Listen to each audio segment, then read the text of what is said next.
दिल्ली में एक सरकारी कार्यक्रम के दौरान कुछ लोगों ने खांसी को लेकर सीएम केजरीवाल की हूटिंग कर दी। भाषण के दौरान खांसने की आवाज निकालकर कुछ लोगों ने केजरीवाल को परेशान करना शुरू कर दिया।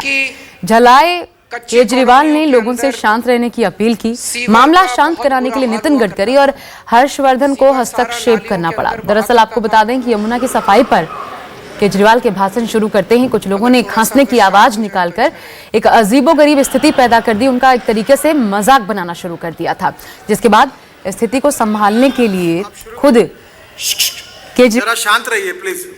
और आज जो प्रोजेक्ट्स यहाँ पे पास किए जा रहे हैं, ये यमुना को साफ करने की दिशा में एक बहुत महत्वपूर्ण कदम होगा। दिल्ली की कच्ची कॉलोनियों के अंदर सीवर का बहुत बुरा हाल हुआ करता था। सीवर सारा नालियों के अंदर बहा करता था। अगर थोड़ा सा शांत हो जाए तो अच्छा रहेगा।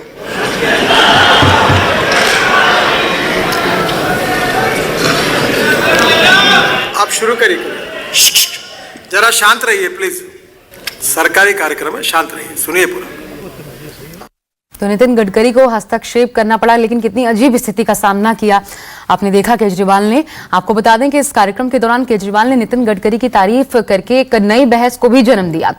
केजरीवाल ने मंच से दिल खोलकर नितिन गडकरी की प्रशंसा की। उन्होंने यहां तक कह दिया कि नितिन गडकरी ने दिल्ली की सरकार और जनता को जितना प्यार दिया है उतना बीजेपी वालों को भी नहीं दिया होगा।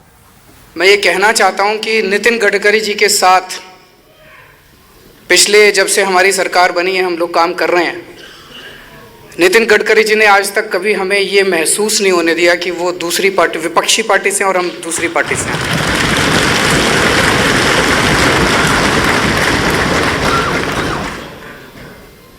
और मैं औरों का तो नहीं जानता, लेकिन मुझे लगता है कि शायद जितना प्यार उन्होंने हमें दिया होगा, मुझे नहीं पता कि बीजेपी वालों को भी उतना प्यार उन्होंने दिया होगा। हालांकि सवाल अब ये भी पूछे जा रहे हैं कि क्या इस तारीफ की वजह नितिन गडकरी के वो 2 बयान हैं जो पिछले दिनों सामने आए।